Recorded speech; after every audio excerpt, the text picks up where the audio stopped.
Ay mga mahal, kain tayo. Meron akong piritong tilapia, kanin, bulang lang na gulay, malunggay lang ito mga mahal at alubati. Kasarap nito. Bawang lang ang luhok. Siyempre, sausawan. Toyo suka lang yan. May kaunti rin tayong fruit shake. Alam niyo kung ano to, mansanas lang at saka saging na sabang hinog. Ayan, di ba?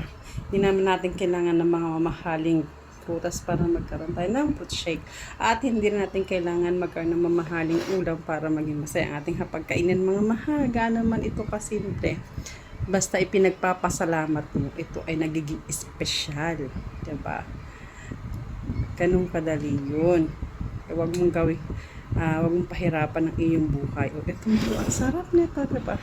Salamat nga pala ulit mga mahal sa inyong mga suporta dyan. Sa inyong mga kalat na iniiwan sa aking bahay. Ay, ako'y tuwan-tuwa naman talaga.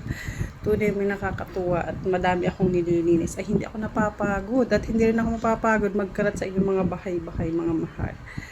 Aba, ay nakakatuwa. Ay, kakakalat ninyo ng kakakalat. Ay, nagkakaroon na ulit ng isda ang aking account. Ay, bigay baka kayo din ang susunod. Kain ko sarap. Kasarap na naman ang kain ni Mami Do. Madadami na naman ang ubos ng kanin nito. Ganito lang naman ang buhay, mahal. Kaya enjoy mo kung ano ang meron ka.